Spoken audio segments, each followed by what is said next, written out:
तक हमने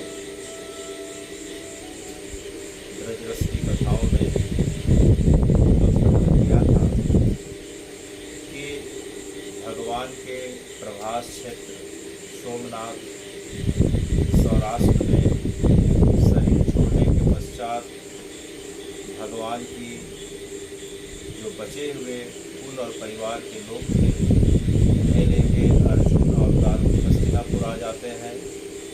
और पांडवों को जब समाचार मिलता है कि उनके परम आराध्य भगवान नहीं रहे, उनसे रहा नहीं जाता है, वे अपने पौत्र परीक्षित का राज तिलक कर देते हैं हस्तिनापुर के राजा के रूप में। और भगवान के प्रपौत्र बज्रनाभ जी, जिनकी अवस्था 16 वर्ष थी, उन्हें मथुरा मंडल का राजा घोषित करके स्वयं जो है हिमालय की स्वर्गारोहण की यात्रा में चल पड़ते हैं। बज्रनाभ और परीक्षित मिलके पूरे ब्रजमंडल का श्री सांडिल्य महर्षि के मार्गदर्शन और कृपा के अनुसार भगवान की लीला स्थली जो जीर्ण शीर्ण हो गई थी, पूरी जो ब्रजमंडल सूनी हो गई थी, खंडहर हो गई थी, उनका जो है पुनरुद्धार करते हैं और पुनर्निर्माण करते हैं।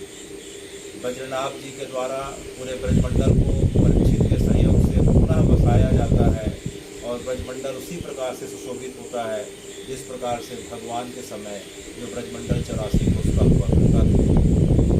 बज्रनाभ जी के द्वारा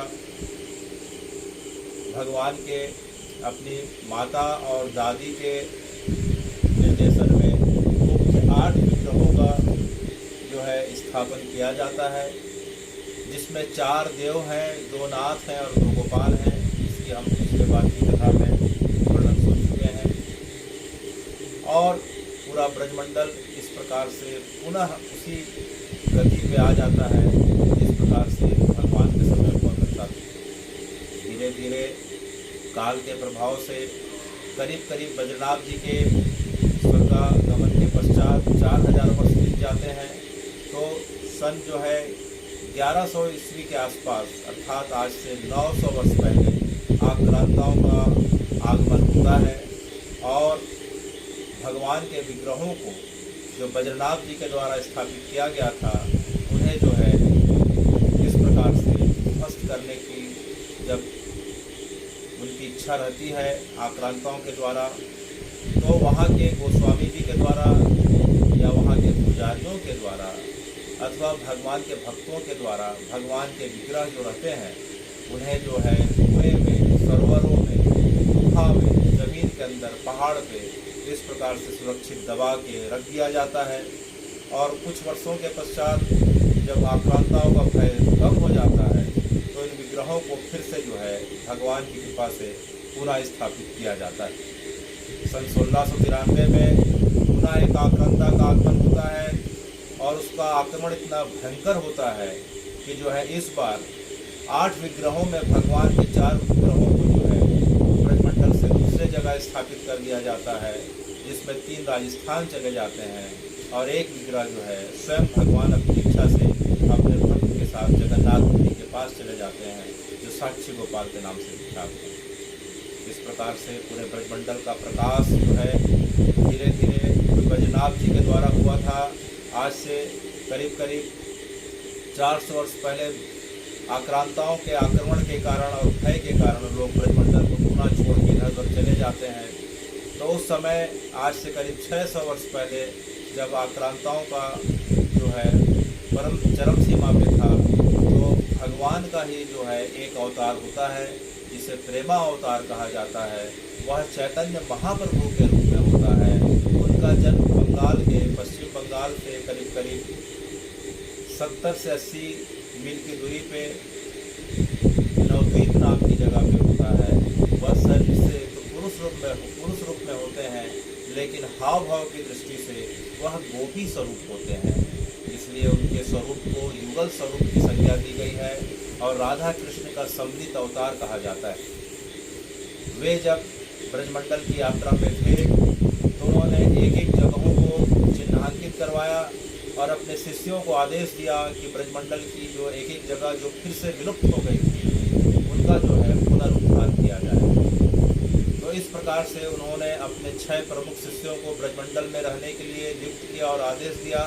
उसमें रूप गोस्वामी, सनातन गोस्वामी, जीव गोस्वामी, श्री रघुनाथ दास भट्ट और गोपाल कृष्ण भट्ट का नाम प्रमुखता से आता है। इन्होंने अपने गुरु की आज्ञा से एक एक जगहों को जो उनके द्वारा चिन्हांकित की गई थी उनका पुनः जो है एक एक जगहों को भगवान का विग्रह को निकाल के उन्होंने स्थापित किया और ब्रजमंडल का पुनः प्रकाश किया और उनके द्वारा अनेकों ग्रंथों का लेखन किया गया और उनकी समाधि आज भी ब्रजमंडल पे है। हमने पिछले बार की कथा में सुना था कि सनातन गोस्वामी जी की जो समाधि है वह यमुना जी के किनारे, जहाँ भगवान का कालिया दहन की लीला जो संपन्न हुई थी उसके बगल में मदन मोहन जी का टीला है, जहाँ भगवान का एक स्वरूप श्री मदन मोहन जी के रूप में जगत विख्यात है। तो मदन मोहन जी के विग्रह के सामने जो है सनातन गोस्वामी जी की समाधि है। उसी के बगल में द्वादश आदित्य टीला भी है और उसके थोड़ा सा आगे जाए तो वराह टीला भी देखा जाता है। सनातन गोस्वामी के पश्चात रूप और जीव गोस्वामी की समाधि जो है राधा दामोदर मंदिर में स्थित है। जब भी हम राधा दामोदर मंदिर जाते हैं तो वहाँ सनातन और रूप और जीव गोस्वामी की हमें समाधि के दर्शन होते हैं। राधा दामोदर मंदिर में एक अद्भुत शिला के दर्शन होते हैं, जिसमें भगवान की जो है चरण पादुका, भगवान की लकुटी और गौ माता के खुर के निशान है। उस शिला को जो है दामोदर शिला भी कहा जाता है और भगवान ने यह शिला श्री सनातन गोस्वामी जी को दी थी, जिसके बारे में हम आगे सुनने वाले हैं।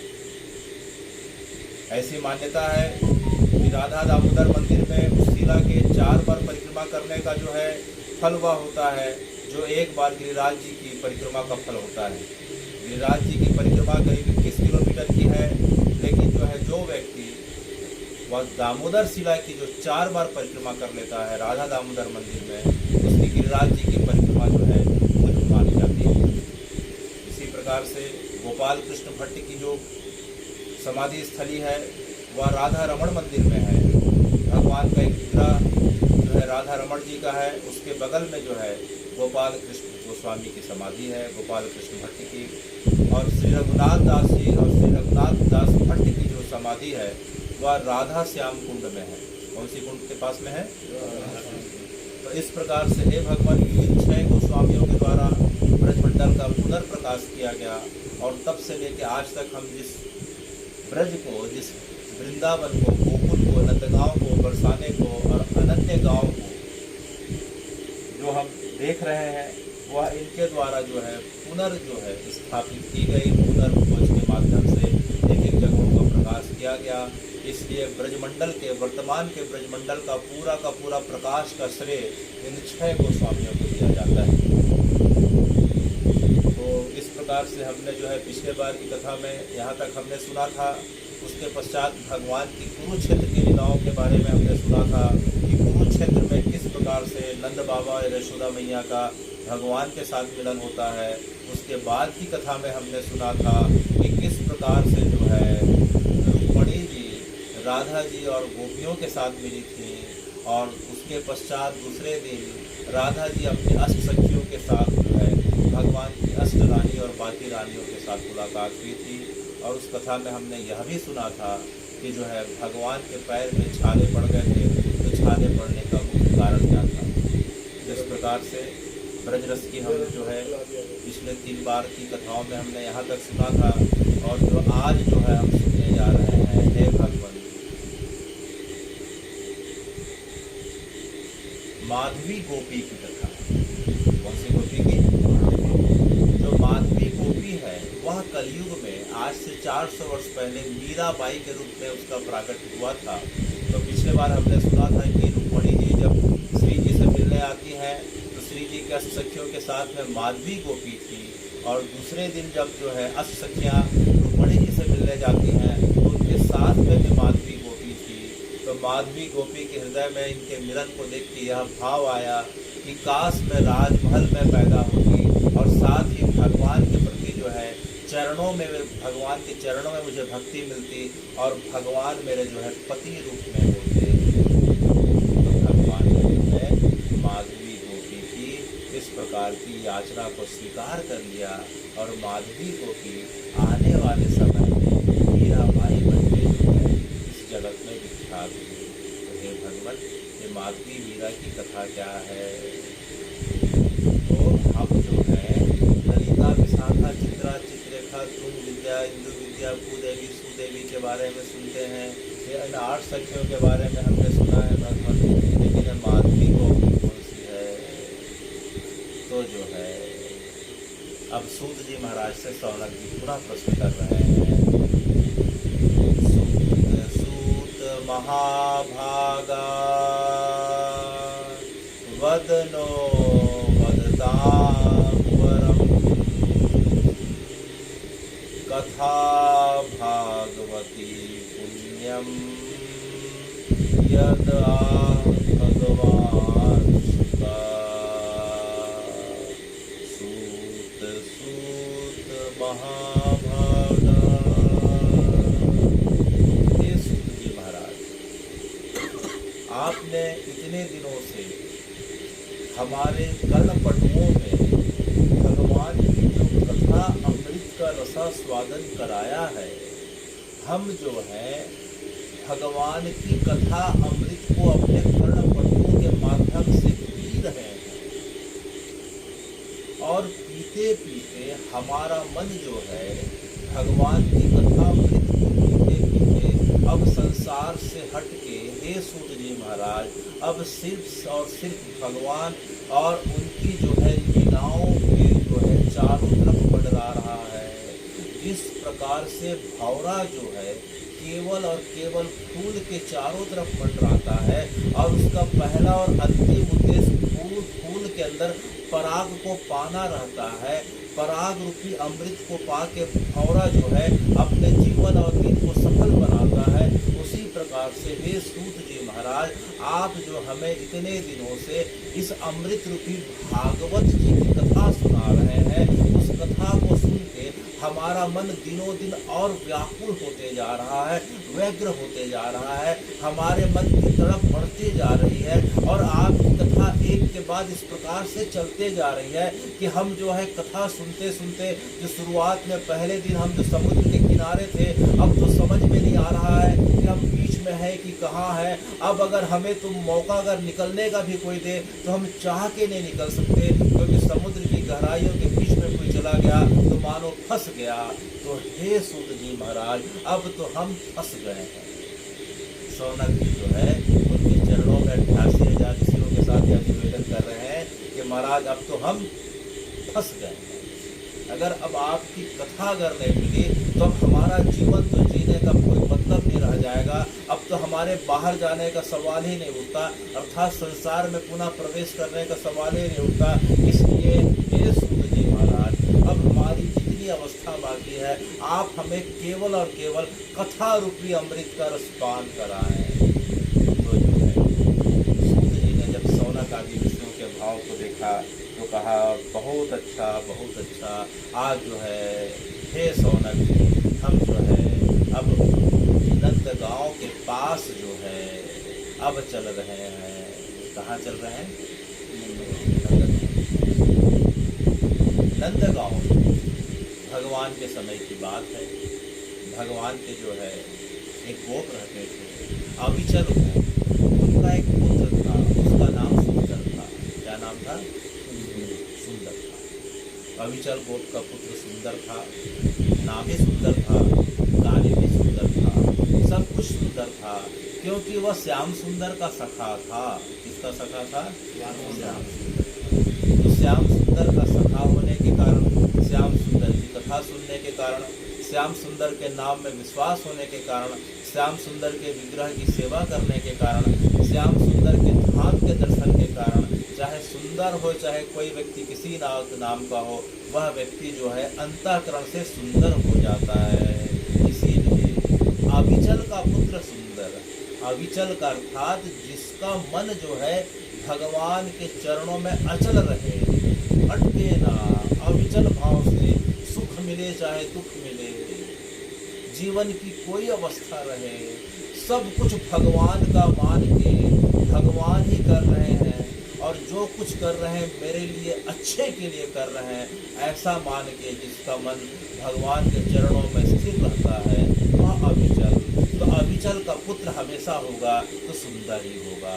अर्थात जिसके मन में भगवान की चरणों की भक्ति अविचल होती है, उसका पुत्र जो है हमेशा सुंदर होता है, उसका पुत्र अर्थात फल हमेशा सुंदर होता है। तो सुंदर जो है भगवान का सखा हुआ करता था, भगवान का सखा हुआ करता था। और सुंदर जब थोड़ा बड़ा होता है तो उस समय सनातन की परंपरा में उस समय जो है करीब करीब 7-8 वर्ष के जब बालक होते थे, वह भगवान से उम्र में 2-3 साल बड़ा था। तो सुंदर करीब करीब जो है 11-12 साल का हुआ तो उसका विवाह जो है नंदगांव के बगल जो पड़ोस का जो गांव था, वहाँ जो है उसका विवाह माधवी नाम की कन्या के साथ अविचल गोप ने जो है निश्चित कर दिया। तो सनातन की परंपरा में पहले जो है पहले विवाह का बंधन हो जाता था और गौना जो है बालक बालिका के जो है वयस्क होने के बाद होता था। अर्थात कुमार अवस्था में जब प्रवेश कर जाते थे, अर्थात 13वां-14वां वर्ष जब लग जाता था, तब जो है गौना होता था। तो सुंदर का विवाह जो है उसके पिता ने जो है माधवी नाम की कन्या के साथ निश्चित कर दिया। तो जैसे ही विवाह जो है निश्चित हुआ, अर्थात विवाह का बंधन तय हो गया, अभी माधवी जो है नंदगांव नहीं गई थी, माधवी अपने मायके में थी, अर्थात अपने माता पिता के पास थी। और पिता जो है माधवी के जब बंधन हुआ, विवाह जब निश्चित हुआ, तो कुछ दिनों के पश्चात माधवी के पिता जो है शरीर को छोड़ना पड़ा, अर्थात जो है उनका जो है शरीर शांत हो गया। तो माधवी अपने माता के साथ रहा करती थी। तो माता जो है माधवी की माता जो है किसी कारण से भगवान के बारे में जो सुनी थी, कथा बताती है कि उल्टे कानों से सुनती थी। कौन से कानों से? उल्टे कानों से। तो जो भी सुनती थी वो उल्टा सुनती थी, तो उल्टा सुनती थी तो उल्टा बताया करती थी। तो हे सुनती महाराज, माधवी की माता जो है माधवी को भगवान के बारे में क्या बताया करती थी। तो जब भी माधवी की माता को घर के कार्यों के पश्चात जब समय मिलता था, तो अपनी बेटी को अपने पास बुला के बैठा देती थी। कभी गोद में उसके सिर को रख के जो है गलती करते करते वो भगवान के बारे में बताती थी, कभी खाना खाते खाते बताती थी, कभी लेटे लेटे जो है माँ बेटी बात करते थे। तो जो है माधवी की माँ जो है भगवान के बारे में चूँकि उल्टे कानों से सुनी थी, इसलिए उल्टा उल्टा ही बताया करती थी। अरे माधवी, हाँ माँ, अब तो कुछ दिनों के पश्चात बेटी तेरे को जो है नंदगांव जाना पड़ेगा। हाँ माँ, आप ही ने तो जो है मेरा विवाह निश्चित कर दिया है। नहीं बेटी, शादी जो है एक दिन जो है बच्ची का होता ही होता है, एक दिन उसे तो जाना ही पड़ता है। लेकिन तुझे एक बात बताऊँ क्या माँ, तो जब भी जाएगी नंदगांव सबसे मिलना जुलना, लेकिन एक से सावधान रहना बेटी। किससे माँ? बोले मैंने सुना है कि वहाँ जो है नंद बाबा का एक बड़ा लाडला लड़का हुआ है और वह लड़का जो है बड़ा शरारती है। अच्छा माँ, लेकिन बच्चे तो शरारती होते ही होते हैं। अरे माधवी, तू समझती ही नहीं है, तू समझती नहीं है, शरारती होना तो अलग बात है। मैंने सुना है, माधवी के पास धीरे से आके बोलती है, मैंने सुना है कि वह लड़का जादूगर है। अच्छा माँ, वो जादूगर है? बोले हाँ जादूगर है। तो किस प्रकार का जादूगर है माँ? क्या कौन कौन सा जादू करता है? अरे तू जानती नहीं उसके बारे में। मेरी बहुत सारी बचपन की सहेलियों का विवाह जो है नंदगांव में हुआ, वे उन्हें देखती हैं और वे जब बीच बीच में जब पूजा पूजा के समय जब मायके आती हैं तो उस जादूगर के बारे में मुझे बताती हैं। देख अभी पूजा का समय आ गया, मेरी बहुत सारी सहेलियाँ घर आ गई, आज सवेरे ही मुझे बता रही थी। क्या बता रही थी माँ? कि तो नंदगांव जाना, सबकी सेवा करना बेटी, अपने सास ससुर की करना, पति की करना, सबसे अच्छा व्यवहार रखना। लेकिन ध्यान रहे, जब भी तेरे कान में कृष्ण का नाम सुनाई दे, गोविंद का नाम सुनाई दे, गोपाल का नाम सुनाई दे तो तुरंत कान को बंद कर लेना, और ध्यान रहे कान को बंद कर लेना और आंखों को नीचे कर लेना। और जहाँ तक हो सके अगर उठती हुई धूल अगर दिखाई दे, बहुत सारे गायों का झुंड आता हुआ दिखाई दे, तो बेटी तो घूंघट को पूरा नीचे कर लेना और मौका पाते ही कुछ न कुछ बहाना मार के वहाँ से भाग जाना। ऐसा क्यों माँ? बोली तू जानती नहीं वो बहुत बड़ा जादूगर है। किस प्रकार का जादूगर है माँ? अरे मैंने अपने सहेलियों से सुना है कि जब मेरी सहेलियाँ जो नंदगांव गई है तो जब वह गाय को लेके जब सवेरे जब निकलता है बेटी, जब गायों को लेके जब सवेरे निकलता है तो उसके हाथ में जो है एक बांसुरी नाम की चीज़ है, जिसको अपने होठों पे रख के जो बजाता है। अच्छा, तो बांसुरी बजाता है तो फिर होता क्या है माँ? तो सवेरे सवेरे जब मेरी सहेलियाँ जब रात भर सोने के पश्चात कोई गाय का दूध पी रही होती है, कोई घर का जो है झाड़ू बहारू कर रही होती है, कोई जो है गोबर से घर को लिपते रहती है, कोई स्नान करके ध्यान करते रहती है, तो फिर क्या होता है माँ? जैसे उसकी बांसुरी की आवाज़ आती है बेटी, तो जो गाय का दूध पीते रहती है वह उसका हाथ ऐसे कैसे रह जाता है, वह दूध दूना छोड़ के केवल जो है उसका चेहरा उधरी के उधर स्थिर हो जाता है बेटी। इधर से बांसुरी की आवाज़ आती है और मेरी कई जो सखियाँ हैं वे बताती हैं कि गाय का दूध दूना छोड़ के वह जो है पास में दूसरे का जो है दूध दूना चले जाती हैं। कोई बैल के पास चले गया, कोई दूसरे जानवरों के पास, उसे होश ही नहीं रहता है, बस हाथ चलते रहता है। किसी का हाथ स्थिर हो गया, किसी का हाथ बस चल रहा है, वहाँ गाय नहीं है। और तो और जो है गाय है। जैसे ही भगवान का जो है बांसुरी की आवाज़ सुनी उस जादूगर को, तो कई गाय तो इतना दूध दे देती हैं कि पूरा घर का घर जो है दूध से सरोबार हो जाता है। और कई गाय तो सुनते ही जो है उस जगह को छोड़ के रंभाते हुए भाग जाती हैं। अच्छा, और मेरी कई सखियाँ जो है जो लीपा पोती जो है गोबर का करते रहती हैं, तो नीचे की लिपाई के बदले ऊपर छत की लीपा पोती कर देती हैं। कोई झाड़ू लगाते लगाते जो है आंगन के झाड़ू के बजाय जो है पेड़ को पौधे की झाड़ू लगाने लग जाती हैं। कोई अपने शरीर में जो है इस प्रकार का झाड़ू करने लग जाती हैं। झाड़ू करने वाली झाड़ू करना भूल गई, लीपा पोती वाली लीपा पोती। और जो है कई सखियाँ जो है वहाँ जो खाना बनाते रहती हैं, तो दूध को गर्म करते करते उनका पूरा ध्यान बांसुरी की तरफ चले जाता है। दूध उबल के जो है पूरा का पूरा जो है जल जाता है, उसे पता नहीं रहता। कोई जो है चुटकी में, कोई जो है बर्तन में दाल को जो है इस प्रकार से पकाते रहती है, तो दाल में नमक डालने के बजाय उसमें गुड़ अर्थात बूरा डाल देती है। और दूध में कोई खीर बनाते रहती है, तो खीर में बूरा डालने के बजाय नमक डाल देती है। उस बांसुरी का, उस जादूगर की बांसुरी में ऐसी जादू छिपी है बेटी कि सब लोग काम धंधा अपना भूल जाते हैं।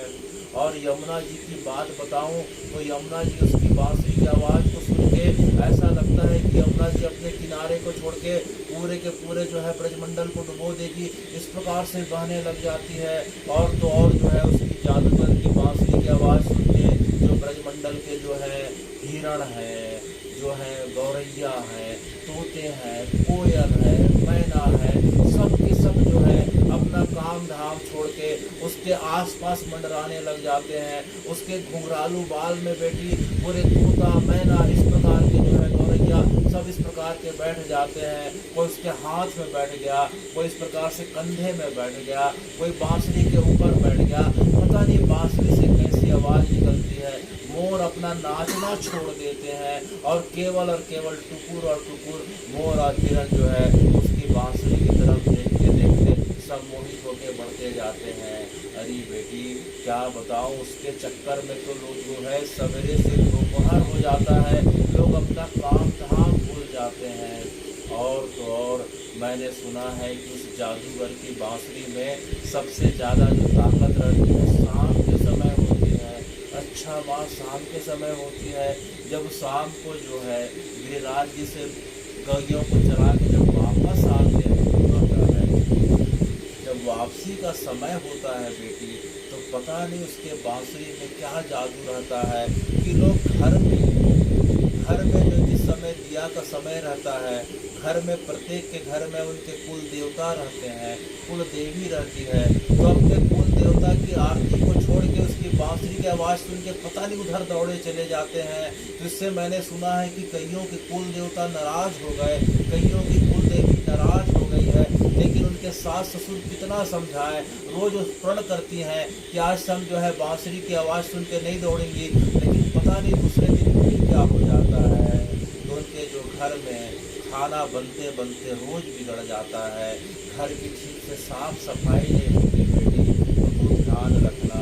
मेरी जितनी भी सहेलियाँ गई हैं सबकी यही शिकायत रहती है कि सवेरे से लेकर शाम तक हमारा मन तो केवल और केवल उसकी बांसुरी पे लगता है। और तो और बताऊं बेटी, उसकी बांसुरी में जितना जादू है उससे ज़्यादा जादू तो उसके चेहरे पे है।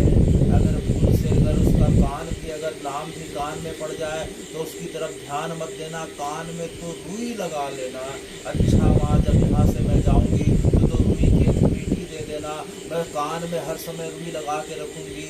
लेकिन बेटी इससे पूरी बात नहीं बनने वाली। अगर कान में रुई लगा भी लेगी तो मान ले भूले भटके अगर तेरे सामने अगर आ गया तो फिर क्या करेगी? अरे यह तो बात भूल गई थी कि अगर मेरे सामने आ गया तो मैं क्या करूँगी।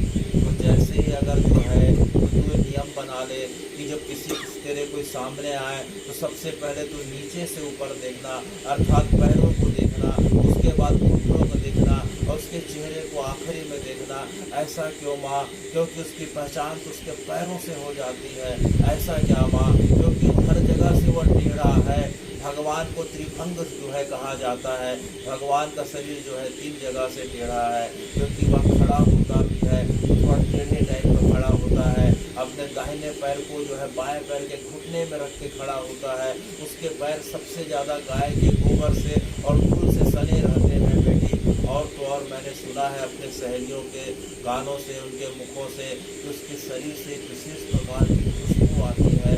उस खुशबू के बारे में मैं तेरे को बाद में बताऊंगी। इसलिए ध्यान रखना कि जिसके पैर में सबसे ज़्यादा गोबर और धूल लगा हो, तो जो सबसे ज़्यादा गायों के बीच हो और जिसके हाथ में बांसुरी हो या बांसुरी की आवाज़ आ रही हो बेटी, तो मान के चलना कि वह काला जादूगर आसपास है। तो बिल्कुल जो है घूंघट को कर लेना और वहाँ से धीरे से चले जाना। कुछ भी हो जाए उसकी तरफ मत देखना। भैया अगर मैं भूल से देख ली तो क्या होगा? तो बेटी फिर जो है अब तो मेरी बेटी माधवी नहीं रहेगी। अगर तूने उसे देख लिया या उसकी बांसुरी की आवाज़ तेरी कान में पड़ गई तो अब तो मेरी बेटी माधवी नहीं रहेगी। अच्छा माँ, जैसा तू बोलती है मैं वैसा करूँगी।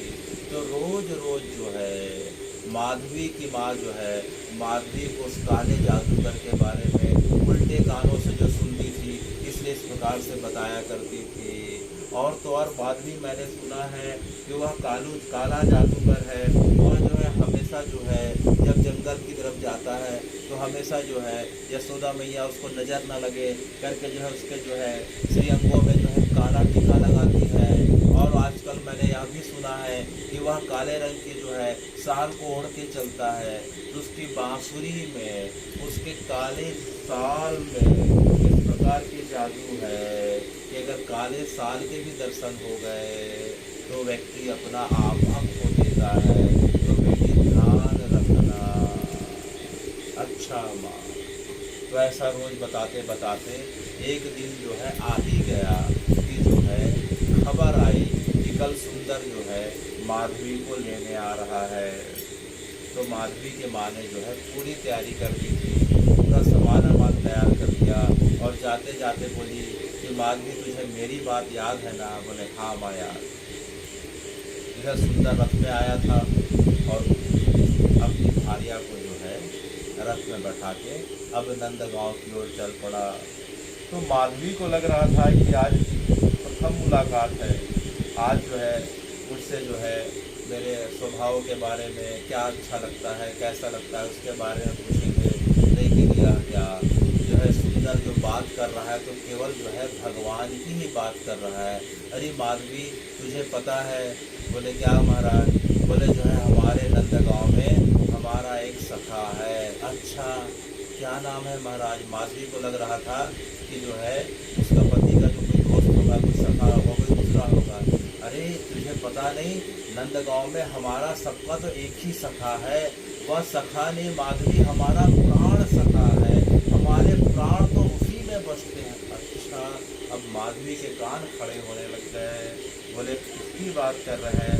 बोले जो है मैं कृष्ण की बात कर रहा हूँ। तो कृष्ण को नहीं जानती क्या? तो उसका नाम नहीं सुनी क्या?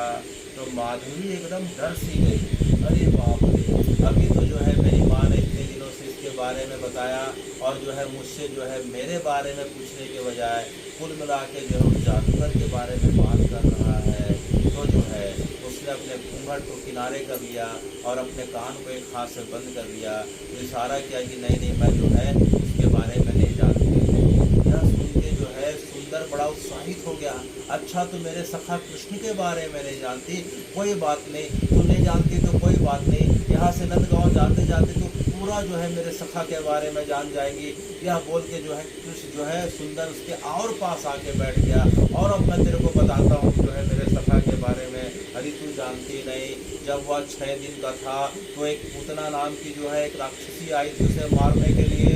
लेकिन यह क्या, वह पूतना के ऊपर चढ़ के उसे खुद मार दिया। और जब पूतना का शरीर शांत हुआ तो पूरा 4 कोस में जो है उसका शरीर फैला हुआ था। हमें तो आज तक समझ में नहीं आया कि हमारा सखा 6 दिन के वो अवस्था में कैसे पूतना को मारा होगा। और हमारा सखा जब 100 दिन का हुआ माधवी, जब 100 दिन का हुआ तो जैसे करवट ली उसने, जैसे बहना करवट ली। 3 महीना के पश्चात जो है बच्चे करवट लेना सीख जाते हैं।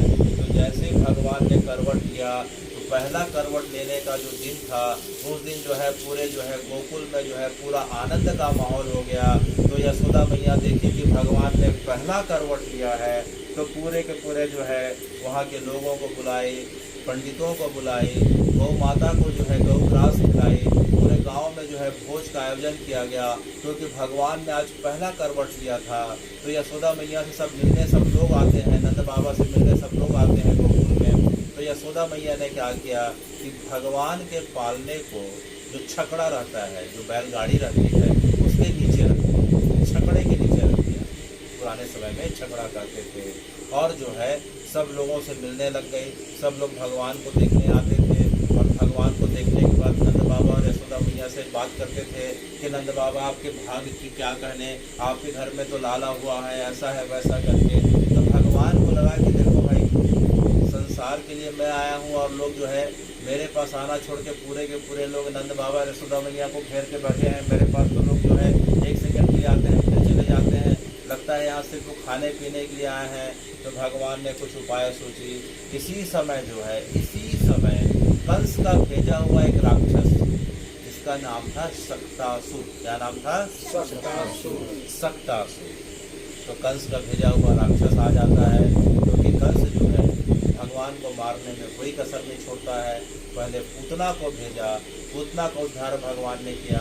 उसके पश्चात भगवान जैसे 100 दिन के होते हैं तो जो है कंस जो है सक्तासुर को भेजता है। सक्तासुर जो है एक छोटा सा रूप लेके, एक छोटे से रूप लेके भगवान के पास आता है और भगवान के पास आके वो मारने का प्रयास करता है।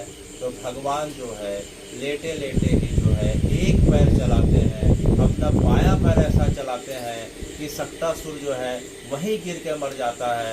और जैसे ही गिर के मरता है छकड़ा टूटने की आवाज़ आती है, बैलगाड़ी का जो है पहिया टूट जाता है, बैलगाड़ी टूटने की आवाज़ आती है, धड़ाम की आवाज़ आती है। यह देख के नंद बाबा यशोदा मैया दौड़ते हुए आते हैं और आके देखते हैं कि एक राक्षस मरा पड़ा है और भगवान इस प्रकार से करवट लेके अपना पैर चला रहे हैं। उन्हें कुछ समझ में नहीं आया, उन्हें लगा कि फिर जो है कुछ विपत्ति आ गई, बस को फिर इस प्रकार कोई राक्षस भेजा है। लेकिन भगवान ने यह लीला करी, ना उस समय पूतना के समय समझ में आया, ना सक्तासुर के समय समझ में आया। तो नंद बाबा यशोदा मैया भगवान को फिर से उठा लेते हैं और तुरंत उसे जो है गौशाला ले जाते हैं। गाय के दूध से पुनः झाड़ा लगाते हैं और गौमूत्र और गोबर का टीका लगाते हैं और भगवान को जो है गौमूत्र के पानी से स्नान कराते हैं और भगवान के 12 जगह शिवों में जो है गौ टीका लगाते हैं, गौ रज का, जिसमें गौ की रज, गौ माता की धूल, गौ माता के मूत्र और गोबर, इस प्रकार से जो है भगवान को जो है 12 जगहों पे टीका लगा के और उसके पूछ से जो है यशोदा मैया झाड़ा लगाती है, अर्थात नजर उतारती है और जो है भगवान से, श्री हरि से बार बार प्रार्थना करती है कि हे नारायण मेरे बच्चे की रक्षा करना।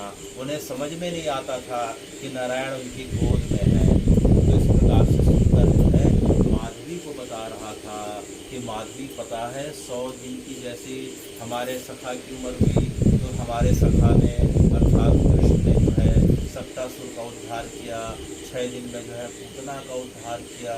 और तुम्हें क्या बताऊं, हम तो आए दिन जो है नंदगांव के बगल में जो है एक जगह है कदम काटे, कौन सी जगह है कदम काटे, आज भी वह जगह है। जब भी नंदगांव जाए तो नंदगांव से जो है खेत के बीच में एक जगह है, उसे कदम का टेर कहते हैं।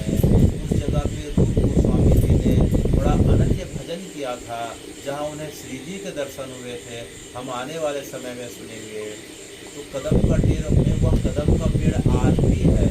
तो माधवी तुम्हें पता है हम भगवान के साथ रोज हमारे सखा के साथ आते हैं और चारों तरफ जो है सब अलग अलग दिशाओं में गौचारण के लिए चले जाते हैं। और जैसे ही दोपहर के 12 बजते हैं कृष्ण जो है क्या करता है कि वह कदम के पेड़ के ऊपर चढ़ जाता है और जोर जोर से सीटी बजाता है और सीटी की आवाज़ सुन के हम सब पुनः वापस आ जाते हैं और सब एक दूसरे के साथ बैठ के जो है भगवान का साथ लाया हुआ और अपने घर का लाया हुआ सब मिलकर पूजन करते हैं। और शाम होते ही वह फिर से सीटी बजाता है माधवी, और जितनी गौ माता चारण के लिए जय रहती हैं अलग अलग दिशाओं में सब एक साथ आ जाती हैं और हम पुनः जो इस प्रकार से वापस चले जाते हैं। तो वह कदम का टेर नंदगांव से 4 किलोमीटर की दूरी पर आज भी स्थित है। तो इस प्रकार की केवल और केवल इधर माधवी का पारा जो है बढ़ते जा रहा था और केवल और केवल सुंदर जो है केवल और केवल भगवान के बारे में ही बात कर रहा था। माधवी को इस बात का ज़्यादा गुस्सा आ रहा था कि आज पहले बार जो है अपने मायके से आज ससुराल की ओर जा रही हूँ, पहले बार मिला है मेरा पति और मुझसे मेरे बारे में ना पूछ के केवल और केवल मेरे सखा के बारे में, जिसके बारे में मेरी माँ बताती थी उसका नाम भी नहीं सुनता, देखना तो बहुत दूर की बात है। तो जितना बताता था अपने कानों को धीरे से धीरे दबा के और जो है पूरा बंद कर देती थी। तो आधी अधूरी सुनते सुनते जो है देखते देखते अब नंदगांव आ गया। नंदगांव जैसे ही आया तो जाते ही जो है उसके पति ने अर्थात सुंदर ने जोर से चिल्लाया अरे कृष्णा ऐसा करके। तो क्या था कि सामने रथ के सामने से जो है कृष्ण जा रहे थे। तो पुनः माधवी के कान में आवाज़ गई कि अरे कृष्ण तो अपना सिर को पीटने लग गई कि रास्ते भर जिसका नाम सुन के मैं बचना चाह रही थी वह फिर से जो है लगता है सामने खड़ा है। तो अपना चेहरा वह पीछे कर लेती है और इधर सुंदर जो है रथ से उतर के भगवान के पास चले जाता है और भगवान को जो है गले मिल के बोलता है कि हे भगवान, हे कृष्ण मैं आ गया। तो कृष्ण बोलते हैं कि सुंदर तो अकेले आया है कि भाभी को साथ में लेके आया है? बोले नहीं मैं साथ में लेके आया हूँ। तो चल मुझे दिखा, मुझे देखना है। तो बोले मैं तेरे पास ही जा रहा था, अच्छा हुआ तू मिल गया, चल तुझे उसे मिलाता हूँ। लेकिन जो है माधवी यह क्या अपने जो है चेहरे को पूरा घूंघट से ढांक के रखी थी और अपने कानों को जो है पूरा हाथों से बांध के रखी थी। सुंदर बार बार बोलता है कि अरे माधवी इधर तो देख, लेकिन माधवी देखती नहीं है। ऐसा करते करते बहुत देर हो जाता है और सुंदर जो है गुस्से में फिर भगवान को बोलता है कि लगता है मेरी बात नहीं मान रही है, अब तू ही जाके उससे बोल। तो भगवान उससे जाके बोलते हैं कि अरे माधवी भाभी एक बार तो चेहरा दिखा दो। लेकिन माधवी को अपनी माँ की बात याद थी कि ना उसका नाम सुनना है ना चेहरा देखना है। आखिरी तक भगवान मनाते रहे लेकिन वह मुँह इस प्रकार से उल्टा करके बैठी थी। आखिरी में भगवान मुस्कुराते हुए उसके पास बोलते हैं कि अरे माधवी मैं तो सोच रहा था कि आज मैं तुझे देख लूँगा, लेकिन जो है तूने जो है मना कर दिया। अब इसके पश्चात तू जीवन भर भी अगर मुझे नाम लेके बुलाएगी तो अभी से तो मुझे नहीं देख पाएगी, ना मैं तेरी तरफ देखूँगा। अगर तू मुझे नाम लेके भी बुलाएगी तो मैं तेरी तरफ नहीं देखूँगा। तो यह भगवान बोलते हुए चले गए। और सुंदर को लगा कि पहला दिन है, जो है आज थोड़ा सा डर गई होगी, हिचक आ रहा होगा, कोई बात नहीं, ऐसा करके पुनः घर ले जाता है। तो घर में जाने के बाद भी जो है उसकी सास भी कुल मिला कि कोई वही बात करती है कि अरे माधवी, बोले हाँ माँ, देख आज मैं सुनी हूँ कि शाम को जो है आज इधर गोविंद जो है अपनी गायों को लेके इधर से गुजरने वाले हैं बेटी। अच्छा, कौन माँ? अरे वही कृष्ण जिसे गोविंद भी कहते हैं। अच्छा, वही? बोले हाँ, तो आज जो है गायों को लेके आज हमारे घर के सामने रोड से गुजरने वाले हैं, सड़क से। तो फिर क्या करना होगा माँ? तो एक काम करना, जैसे ही जो है यहाँ से गुजरने वाले हैं तो उसके पहले तो एक अच्छी सी थाली सजा दे। अच्छा, थाली में दिया रख लेना। अच्छा, उसमें जो है टीका करने के लिए अबीर रख लेना, गुलाल रख लेना, चंदन रख लेना, कुछ मीठा रख लेना। अच्छा माँ, फिर क्या करना होगा? जैसे ही कृष्ण आएंगे हमारे घर के सामने से, पहले हम फूलों की वर्षा करेंगे। अगर हमारी तरफ देख के मुस्कुरा दिए और थोड़ा देर के लिए रुक गए तो हम तुरंत नीचे चले जाएंगे और भगवान की आरती करेंगे और उनके मुख को मीठा करेंगे और उसके पश्चात उनके चरणों की रज को अपने माथे से लगाएंगे। यह सुन के जो है माधवी का हाथ कांपने लगा। अरे बाप रे, आज तो वही होने वाला है जो मेरी माँ ने मना किया था। तो माधवी ने बड़े पूछे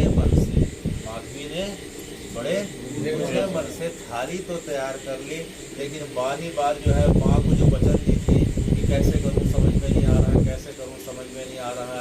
इतने में जो है पूरा का पूरा आकाश जो है धूल के गुब्बारे से छा गया। और देखते देखते जो है गाय की खुरों की आवाज़ और गाय के गले में घंटी की जो आवाज़ थी वह आने लग गई। यह सुन के उसकी माँ, सुंदर की माँ जो है खुशी के मारे मानो नाचने लग गई हो। आज उसके जीवन की तपस्या पूरी होने वाली थी, क्योंकि वह रोज अपने बेटे सुंदर से बोलती थी कि आज गोविंद को इस घर के सामने से ले जाना बेटा, आज मैं खुद दर्शन करूंगी। लेकिन भगवान एक बार उसके घर के सामने से ले गए थे। आज जो है आज जो है माधवी की सास की या सुंदर की माँ की आज इच्छा पूरी होने वाली थी, क्योंकि उनके घर के सामने गली में अब जो है गाय की घंटी की आवाज़ सुनाई देने लग गई। गाय की खुरों से, उनकी धूल से पूरा का पूरा जो है उनका मोहल्ला जो है पूरा का पूरा गुब्बार से भर गया। अब थोड़ी देर में भगवान पहुँचने वाले थे, क्योंकि भगवान के आने का पहला संकेत जो है गौ माता की खुरों से उठी धूल और घंटी। क्या होती थी? गौ माता की धूल और घंटी। तो जैसे जैसे घंटी की आवाज़ नज़दीक आने लग गई, माधवी के हृदय की धड़कन बढ़ने लग गई। ऐसा लगने लगा कि आज भगवान सामने आ गए, जिसको भगवान बोलते हैं। मेरे माँ का वचन का क्या होगा? और उस जादूगर का जादू चल गया तो फिर मेरा क्या होगा? तो अचानक जो है उसे चक्कर आने का, उसे जो है इस प्रकार से अभिनय करने लग गई। उसकी सास बोले कि क्या हो गया माधवी? बोले माँ मुझे चक्कर आ रहा है। कोई बात नहीं, लेट जा और जाके पानी पी के थोड़ा आराम कर ले, लगता है दिन भर काम करके तू थक गई है। तो माधवी को अच्छा बहाना मिल गया, वह जाके लेट जाती है। इधर भगवान जो है गौ माता के पीछे पीछे जो है आ रहे हैं। और किस प्रकार से आ रहे हैं? भगवान जो है अपने दाहिने हाथ में जो है बांसुरी रखे हुए हैं और बांसुरी को अपने मुख में रख के मधुर आवाज़ से इस प्रकार से चल रहे हैं। और बाएं हाथ को अपने बड़े भैया बलराम के कंधे पे रखे हैं। इसके कंधे पे? बलराम के कंधे पे रखे हैं। और धीरे धीरे बांसुरी की मधुर तान छड़ते हुए आगे बढ़ रहे हैं। आगे में भगवान के आगे में जो है गौ माता के बछड़े हैं और उसके आगे जो है गौ माता है। और उनके उठे जो है फूलों के जो है गुबार से, जो फूल का जो गुबार था पूरे के पूरे नंदगांव में छा गया। और इधर माधवी की सास जो है देख रही है। ऊपर छत से देखी कि जो है भगवान अब जो है नंदगांव में प्रवेश कर गए। और क्या देख रही है कि भगवान के सिर में जो है मोर मुकुट है। अच्छा, गले में बैजंती माला है, कानों में पीले पीले कनेर का फूल है, हाथ हाथ में करधनी है, हाथ में कंकड़ है, कंगन है, और जो है पाँव में बाजूबंद है, पीताम्बर वस्त्र पहने हैं, कमर में करधनी है, और जो है माथे पे उनके जो है सखाओं ने विभिन्न प्रकार के जो है वन पत्रों से उनके माथे को सजाया हुआ है। भगवान के पैर में पायल है। इस प्रकार के भगवान के स्वरूप को देख के माधवी की सास का जो है मानो अनेक जन्मों की आज उसकी इच्छा पूरी हो गई। ऊपर से देख के मानो आज ऐसा लगा कि आज उसके जीवन की पूर्णता हो गई। वो जैसे ही भगवान को देख के उसने फूल गिराए, भगवान को देख के उसने यमुना जी के जल को रखा, तो भगवान के जैसे ही घुंघराले बालों पे जो है यमुना जी का जल और जो है फूल और अबीर गुलाल पड़ा, तो भगवान की नज़र ऊपर पड़ गई। और भगवान की नज़र ऊपर पड़ गई तो माधवी की माँ ऊपर जो है छत पे थी, तो यह देखते ही मानो कि आज उसके कई जन्मों के पापों का समन हो के भगवान उसे जो है अपने नेत्रों के माध्यम से मानो जो है अपने हृदय में समाहित कर लिए। वह दौड़ते दौड़ते नीचे आती है, भगवान की आरती करती है। भगवान कुछ सेकंड के लिए वहाँ खड़े हो गए, भगवान के श्रीमुख में जो है मिश्री माखन रखती है, और भगवान जो है उनके जो है अपने कर कमलों को माधुरी के जो है सास के सिर में रखते हुए पुनः बांसुरी बजाते हुए आगे बढ़ जाते हैं। भगवान जैसे ही आगे बढ़े, माधुरी का जो है थोड़ा सा ध्यान आया कि पता नहीं मेरी सास क्या कर रही होगी। वह कमरे से दौड़ के आती है तो देखती है तो क्या कि माधुरी की सास और बाकी जितनी जो है नंदगांव की महिलाएं थी, भगवान के जो चरणों की जो है धूल थी, धूल को लेके माथे पे लगा रही हैं, कोई अपने अंगों पे लगा रही हैं, कोई धूल पे साष्टांग हो रही है, कोई भगवान के पड़े चरणों पे लोट पोट हो रही हैं, कोई धूल को थाली में रख रही हैं, और बार बार सब यही बोल रही हैं कि आज हमारा जीवन सफल हो गया, आज हमारे जीवन की पूर्णता हो गई, आज जो है गोपाल ने हमारी इच्छा पूरी कर दी। यह देख के माधवी का जो है मन बड़ा चकराने लगा कि किस प्रकार की मेरी सास एकदम गौनिया टाइप का इस प्रकार से हरकत कर रही है कि भला कोई धूल को माथे पे लगा सकता है, कोई धूल को लोटपोट हो सकता है, कोई धूल की मुरली बांध के रख रहा है, सबके आंख में आंसू हैं, कोई हंस रहा है, कोई रो रहा है, कोई एक दूसरे को गले लगा के भगवान ने सबके भाव के अनुसार सबको अलग अलग स्वरूप का दर्शन दिया। किसी को बाल स्वरूप का, किसी को बांसुरी स्वरूप का, किसी को माखन चोरी का। इस प्रकार से जो अपने अपने मन में भाव करके बैठी थी, भगवान ने सबको अपने स्वरूप का दर्शन कराया और इस प्रकार से आगे बढ़ गए। लेकिन इसमें छूटी तो जो है माधवी रह गई। उसे संसार का बस यही दिख रहा था कि मेरे जो है सास और बाकी महिलाएं भगवान के जो है चरण रज को माथे पे लगा रही हैं, हृदय पे लगा रही हैं, लोट पोट हो रही हैं। थोड़ा और आगे देखती है तो गांव की जो है भिलनियाँ थी, इस प्रकार की जो ग्राम बालाएँ थी, सब के सब जो क्या कर रही हैं कि भगवान के चरण रज को अपने हृदय से लगा रही हैं। प्रणत कामदम पद्मजार्चितम धरणिमण्डलम हेयमापदी। हे भगवान, आपके जो चरण कमल है, वो चरण कमल से ज़्यादा पवित्र जो है आपके चरण कमलों के स्पर्श से जो है जो हुई वहाँ की रज मानी जाती है। इसीलिए उस रज को पाने के लिए स्वयं लक्ष्मी जी जो है अपने मन में यह भाव करती हैं कि मेरा एक जन्म हो तो मैं वृंदावन की जो है रज अर्थात धूल बन के जो है रहूं। क्या बन के? धूल बन के। क्योंकि आपके श्री अंगों में सबसे ज़्यादा भक्तों के लिए पवित्र आपके चरण बताए गए हैं, और उन चरणों में भी सबसे पवित्र जो है चरण रज से पवित्र हो चुकी वहाँ की रज बताई गई है।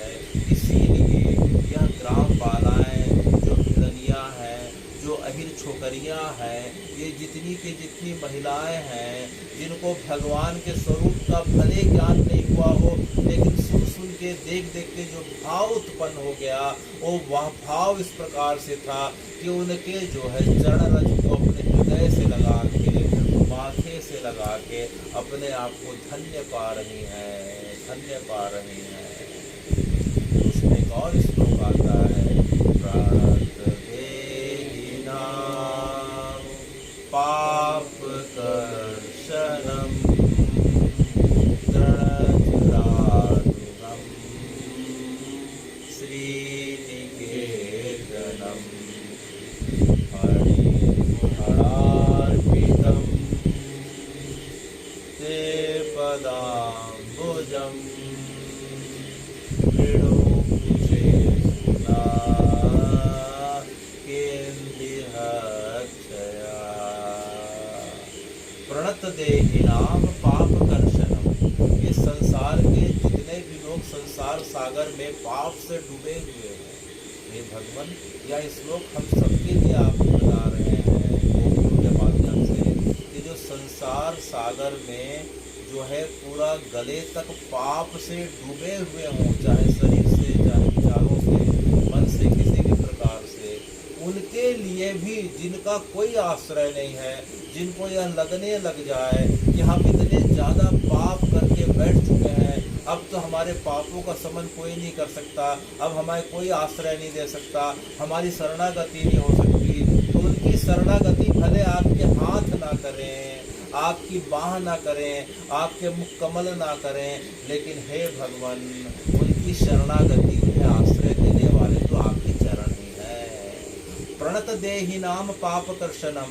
जो पूरे के पूरे संसार के पाप में जो है बंधे हुए, बिधे हुए, डूबे हुए लोग हैं, वे बस एक बार बोल दें कि हाँ कृष्ण, हे गोविंद, हे माधव, मैं तुम्हारी शरण में आ गया हूँ, मुझे अपनी शरण में रख लो, मुझे अपना लो, तो यह सुन के आपसे रहा नहीं जाता। वह व्यक्ति आपके श्री चरणों में गिर के आपसे आपके नाम की इस प्रकार से याचना करता है, तो आप सब कुछ छोड़ के उसे उठ के गले लगा लेते हो, अपना आश्रय प्रदान कर देते हो। इसीलिए तृणचिरानुगम श्रीनिकेतनम, इसीलिए लक्ष्मी जी का हम स्वरूप देखें तो विष्णु जी लक्ष्मी जी की सेवा कर रही है, तो किसकी सेवा कर रही है? चरणों की सेवा कर रही है।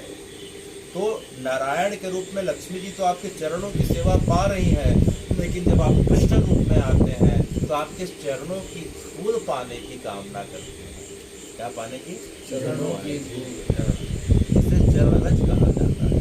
इसीलिए परंपरा के हिसाब से ब्रजमंडल में जाने का यह पहले नियम था। जब रोड कंक्रीट की नहीं थी, पूरा ब्रजमंडल जो है आज से करीब 100 साल पहले वहाँ जब कच्ची सड़कें होती थी, तो ब्रजमंडल में जाने का नियम यह था कि ब्रजमंडल जाए तो खाली पैर जाए, बिना चप्पल जूता के।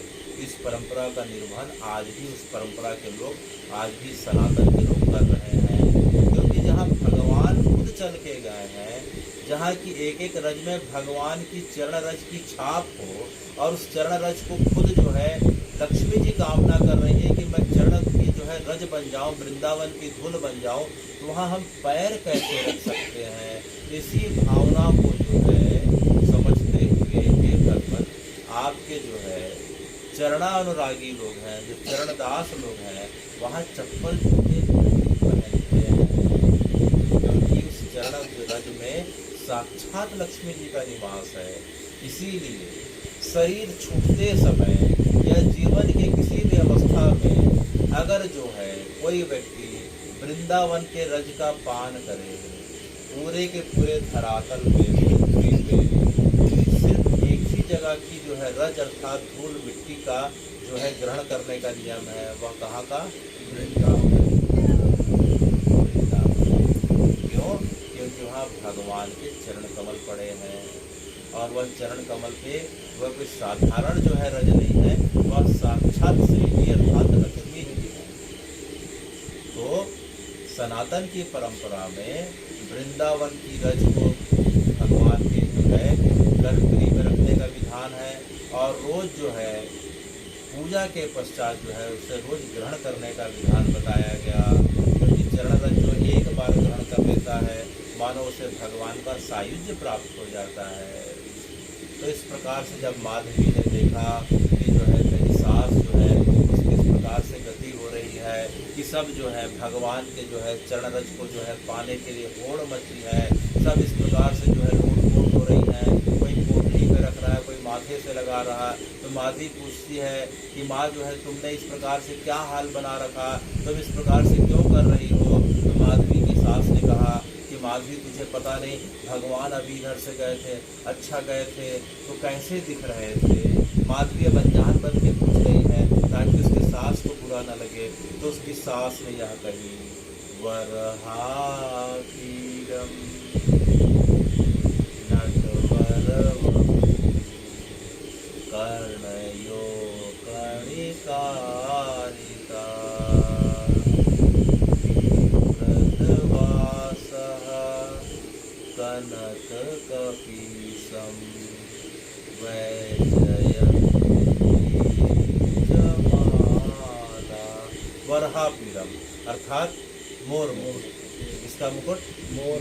वरहापीडम माने मोर मुकुट। वरहापीडम नटवर वपु, भगवान का एक नाम नटवर नागर है।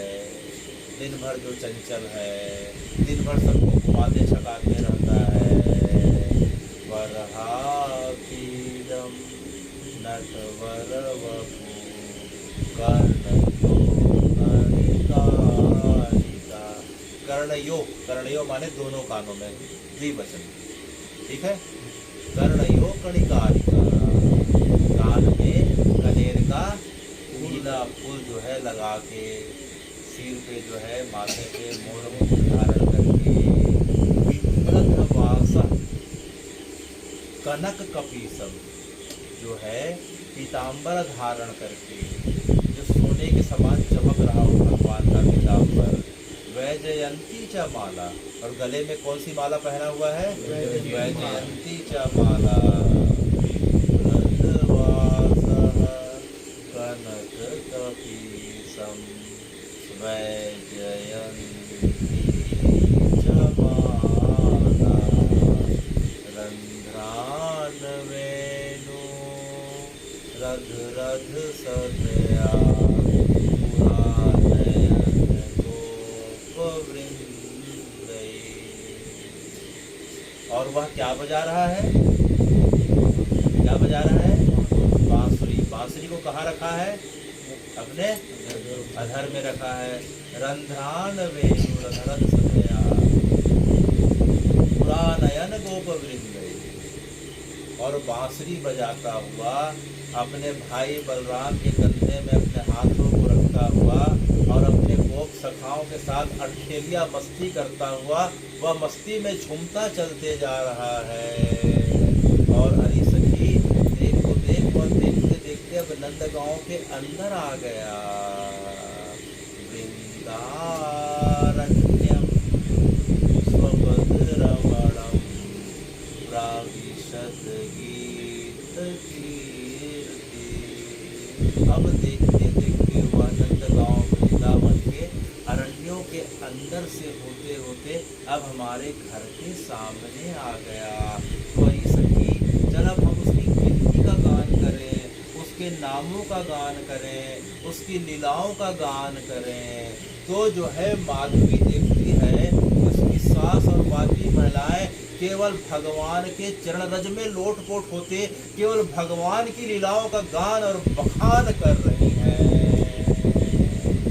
एक एक भगवान की लीलाओं को याद करके कोई रो रही है, कोई हंस रही है, कोई वृक्ष के तनों को मानो जो है भगवान समझ के लिपट गई, कोई जो है वृक्ष के जड़ पे अपने सिर को लगा के रो रही है, कोई गाय में भगवान को देख रही है, कोई बछड़े में देख रही है। हर जगह केवल दिखाई दे रहा है तो कृष्ण कृष्ण दिखाई दे रहा है। यह देख के, यह सुन के माधवी का मन फिर से विचलित होने लगा। उसे लगा कि अब यहाँ ज्यादा देर तक खड़ी हुई कहीं पागल ना हो जाओ। यह देख के वह पुनः जो है अपने कमरे के अंदर भाग जाती है और दरवाजे को बंद कर देती है। तो इस प्रकार से हे भगवान, आज माधवी की कथा यहीं तक। किसने आज दरवाजा बंद कर दिया? किसने आज दरवाजा बंद कर दिया? चलो। सीताराम सीताराम सीताराम सीताराम सीताराम सीताराम सीताराम सीताराम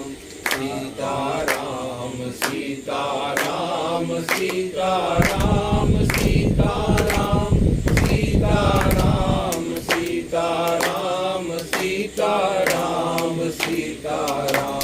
राधे श्याम राधे श्याम राधे श्याम राधे श्याम।